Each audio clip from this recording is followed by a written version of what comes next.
Ito nga bang import ng Phoenix Fuel Masters na si James Dickey ay nag-quit o umayaw dito sa laban ng Phoenix at ng Converge.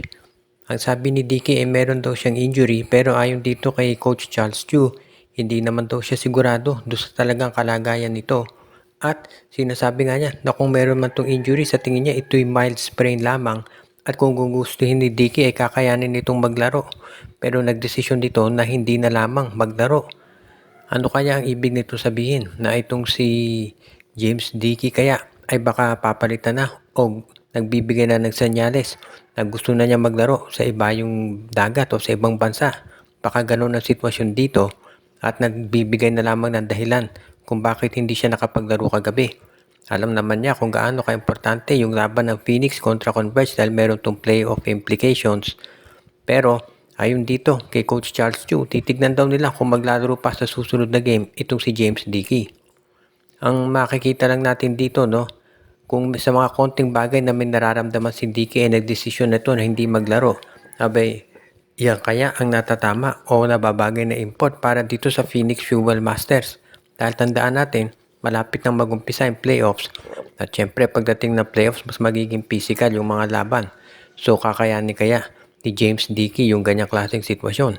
Tignan natin baka itong Phoenix Fuel Masters ay magpalit na rin ng import sa bandang huli dahil baka itong import nila ay mahina at sabi nga nila baka umayaw lang sa bandang huli.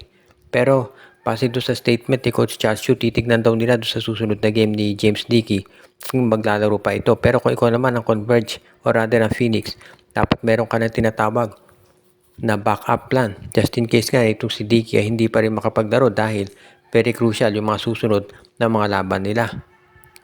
Mukhang naka-jackpot naman ang Converge Fiber Excess dito sa kanilang import na si Donovan Smith.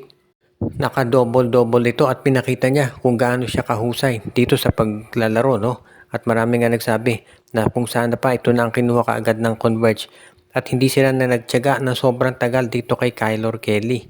Dahil doon sa ginawa ng Phoenix, may nabuhay yung chance nila na kahit paano yung magkaroon ng chance na makapasok sa playoffs pero hindi pa rin garantisado yan, no?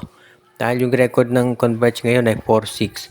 So kinakailangan nilang maipanalo yung mga remaining games nila at depende na lamang yan doon sa magiging resulta ng mga ibang games kung meron pa silang chance na manalo.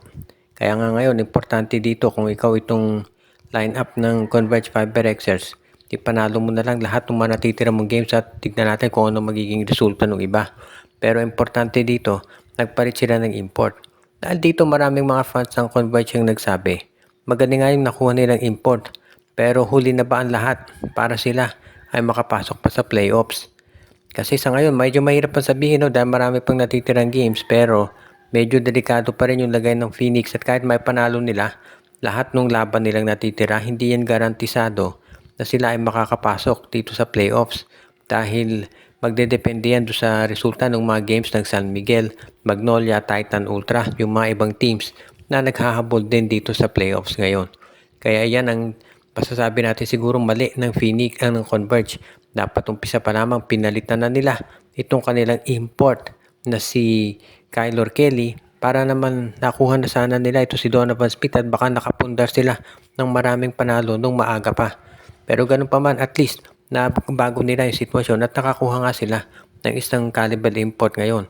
Ang tanong na lamang, too late na nga ba itong ginawang pagbabago ng Converge? Ang San Miguel Bigman nga ba na si Andreas Cahilig ay on the way out na dito sa kanilang roster. Baka daw ito i-trade na ng San Miguel Beer at naghahanap sila ng kapalit na isang scorer katulad ni Ken Taffin Jr.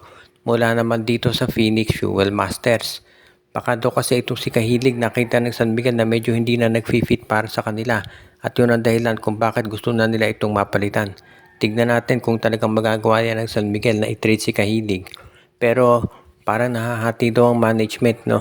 Nakikita kasi nung kalahati sa management gusto nang i-trade si Cahilig para sa isang scorer. At yung isa namang panig ang nakikita dito, ito raw si Cahilig, ay pwede pa nilang magamit lalo na sa depensa. Kadalasan kasi si Cahilig ang ginagamit ng San Miguel pang depensa sa mga tinatawag ng mga 6'5 o 6'6 imports katulad ni Justin Brownlee pag Governors Cup.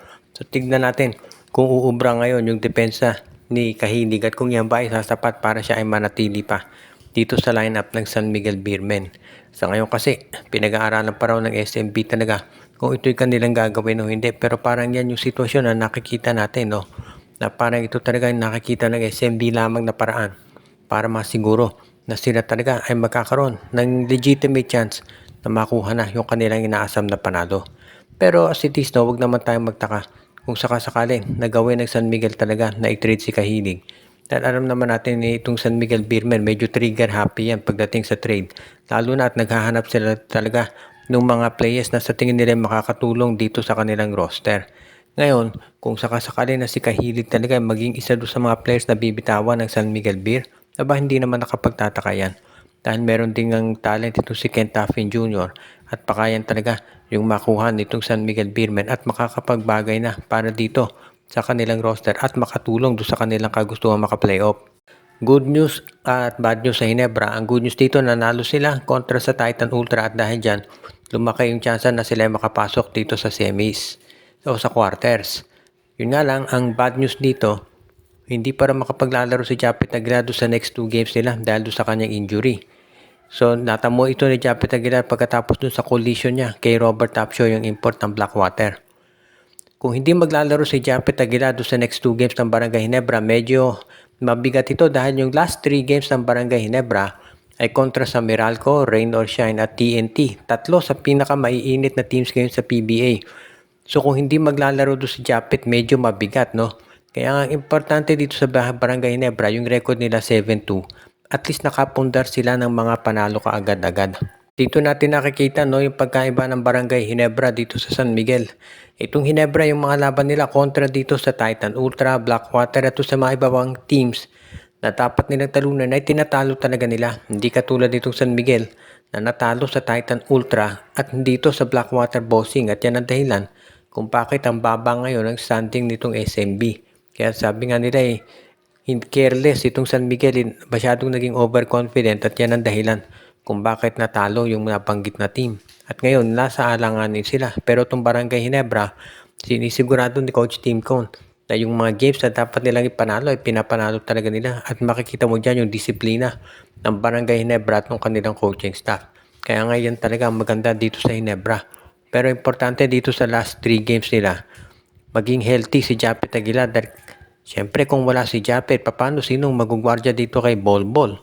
Kaya nga ito namang sa TNT at ito naman sa Rain or Shine at Meralco, kinakailangan ng Hinebra ng kumpletong lineup dahil takbuhan sigurado laro dyan. Kaya medyo mabigat yung schedule ng Gene Kings. Binabati natin yung ating mga regular na mga viewers na sila Jonel Alagon, si Katsakino Dukusin, si Anthony Alon, Ireneo Salangsang, si Monde Guzman, si Romeo Conchada. Binabati din natin si Dexter Domer, si Katsakino Dukusin, si Ronald Barbosidad, Judy Villarosa, si Malyari Mascareñas, Joshua Giray, Espejo at Rosales family at iba pa.